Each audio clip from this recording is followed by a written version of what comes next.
하나님이 주시는 것은 영원한 생명이요 영원한 평안입니다. 오늘 하루 용기를 가지고 우리의 현실 앞으로 나아가길 원합니다. 다 함께 사도신경으로 우리의 신앙을 고백하겠습니다. 전능하사 천지를 만드신 하나님 아버지를 내가 믿사오며 그 외아들 우리 주 예수 그리스도를 믿사오니 이는 성령으로 잉태하사 동정녀 마리아에게 나시고 본디오 빌라도에게 고난을 받으사 십자가에 못 박혀 죽으시고 장사한 지 사흘 만에 죽은 자 가운데서 다시 살아나시며 하늘에 오르사 전능하신 하나님 우편에 앉아 계시다가 저리로서 산 자와 죽은 자를 심판하러 오시리라. 성령을 믿사오며 거룩한 공회와 성도가 서로 교통하는 것과 죄를 사하여 주시는 것과 몸이 다시 사는 것과 영원히 사는 것을 믿사옵나이다. 아멘.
오늘 우리가 함께 나눌 말씀은 시편 23편 1절부터 6절입니다.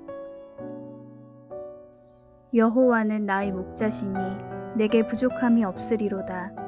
그가 나를 푸른 풀밭에 누이시며 쉴만한 물가로 인도하시는도다. 내 영혼을 소생시키시고 자기 이름을 위하여 의의 길로 인도하시는도다. 내가 사망의 음침한 골짜기로 다닐지라도 해를 두려워하지 않을 것은 주께서 나와 함께 하심이라. 주의 지팡이와 막대기가 나를 안위하시나이다.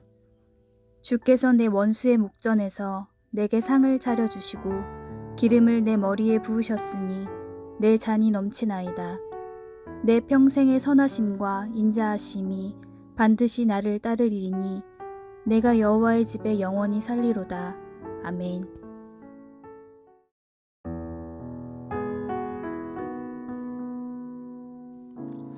오늘은 시편 23편 신뢰라는 제목으로 함께 말씀을 묵상하겠습니다.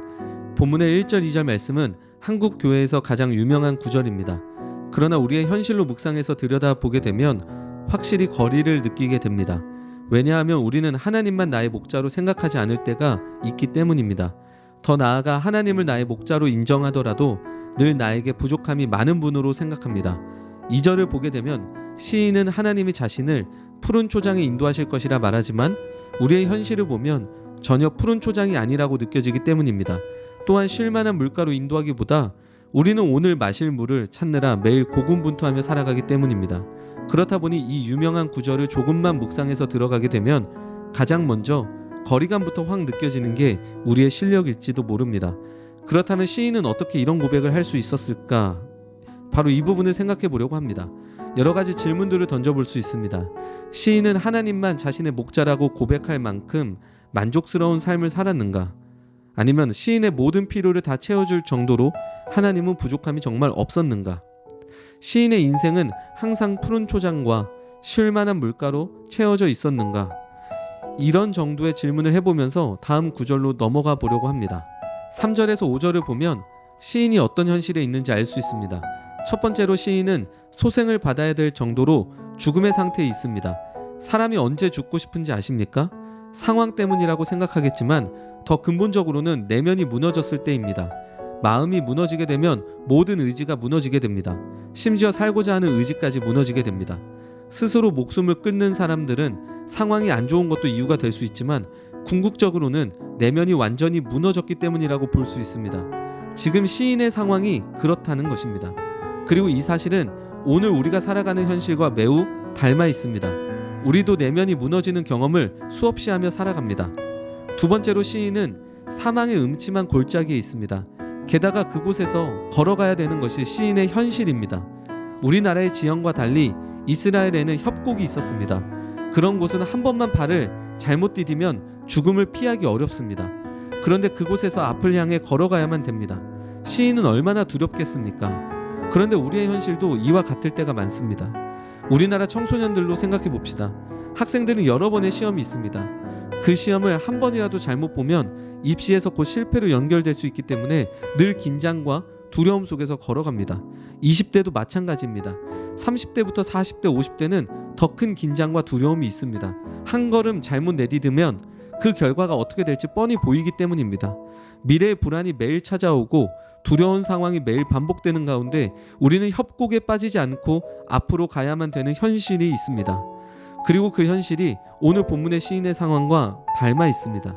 세 번째로는 시인에게는 원수가 있는 것을 알 수 있습니다. 내 원수의 목전에서 상을 차려주시고 라는 5절을 보면 우리는 확인할 수 있습니다. 원수는 서로 아는 척 안 하는 정도의 사이가 아닙니다. 서로 없는 존재로 여기며 살아가는 것은 원수라고 하기엔 약합니다. 원수는 매일 아침마다 내 뒤를 따라와 내 생명을 끊으려고 하는 자를 말합니다. 지금 시인의 상황은 관계적으로 가장 최악입니다. 우리가 살아가는 현실도 그렇습니다. 매일 직장과 가정에서 관계의 문제가 있습니다. 사람이 내면의 문제와 상황의 문제가 없다고 하더라도 관계적인 문제가 있으면 어떻게 될까요? 아무리 좋은 집에 있어도 스트레스가 떠나질 않습니다. 시인의 상황을 정리해보면 내면의 문제와 상황의 문제, 관계의 문제가 있습니다. 그리고 이 세 가지 상황은 우리 현실에서도 매일 일어나고 있습니다. 그렇다면 이런 상황에서 성경은 우리에게 무엇을 보여주고 있는지 살펴보기를 원합니다. 첫 번째로 하나님은 우리 내면을 소생시킵니다. 소생이 무엇입니까? 살린다는 뜻입니다. 시인은 내적으로 무너져 있습니다. 그러나 하나님은 그의 내면을 살립니다. 내면이 살아난다는 것은 무엇을 의미합니까? 내 슬픔과 분노에 과도하게 집중되어 그로부터 살아갈 수밖에 없는 상태에서 벗어나게 되는 것을 말합니다. 예를 들면 어제의 그 실패에 잠겨 아무것도 생각하지 못하고 마음을 쓰지도 못했지만 그 속에서 하나님은 우리의 생각과 마음을 인도하는 것을 말합니다. 두 번째로 하나님은 사망의 음침한 골짜기를 바꾸는 것으로 역사하지 않고 그 길을 걸어가게 하십니다. 한 발을 잘못 내디디면 어떻게 될지 모르는 그런 상황에서 그 한 걸음을 인도하십니다. 그리고 그 한 걸음 한 걸음이 모여 길이 되고 우리의 인생이 되는 것입니다. 시인은 그런 하나님을 경험했고 그 하나님을 우리에게 보여주고 있습니다. 마지막 세 번째로 하나님은 원수의 목전에서 상을 차려주시고 그 속에서 기름을 부어 우리의 잔이 넘치도록 이끄십니다. 우리의 인생은 관계로 시작해 관계로 끝난다고 해도 과언이 아닙니다. 그만큼 사람은 혼자 살 수 없는 존재입니다. 그렇다 보니 늘 관계의 문제로 씨름하며 살아가는 것이 우리의 인생입니다.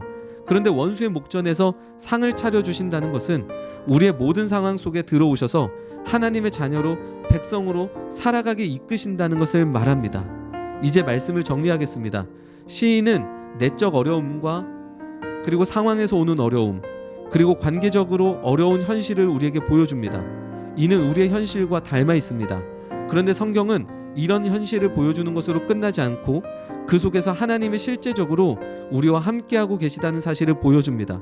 그렇게 시인의 마지막 고백인 6절을 보게 되면 내 평생에 선하심과 인자하심이 반드시 나를 따르리니 내가 여호와의 집에 영원히 살겠다라고 말합니다. 오늘 우리의 하루도 6절의 고백으로 나아가는 날이 될 수 있기를 축복합니다. 기도하겠습니다. 살아계신 하나님, 우리는 오늘 수많은 상황을 만나게 됩니다. 그러나 그 속에서 압도되지 않고 하나님의 인도하심을 믿고 따라가는 하루가 되게 인도하여 주옵소서. 우리가 내면의 문제에 집중해서 그동안 아무것도 보지 못하고 살아갔다면 하나님 우리를 소생시키시고 우리를 다시 건지셔서 우리가 봐야 되는 것을 보게 하시고 우리가 마음을 먹고 의지를 가져야 되는 것을 무엇인지 알게 하여 주옵소서. 또한 우리의 상황이 너무나 어렵고 힘들어서 그 속에서 두려움 속에 살아가고 있었다면 하나님 그럼에도 그곳에서 우리 한 걸음 한 걸음을 인도하신 하나님을 보게 하여 주옵소서. 우리를 인도하시는 하나님을 경험하게 하시고 그 경험으로 말미암아 우리의 인생에 하나님을 온전히 기대하며 하나님만 붙들고 온전히 걸어갈 수 있는 우리의 삶이 되게 인도하여 주옵소서. 또한 관계 속에서 역사하고 있는 하나님을 보기를 원합니다. 오늘 하루 우리는 수많은 관계들을 만나게 될 텐데 그 관계가 주는 두려움보다 그 속에서 하나님이 기름 부어 우리를 세워가시는 것을 기대하며 살아가게 하옵소서. 이 모든 말씀 우리 주 예수 그리스도의 이름으로 기도합니다. 아멘.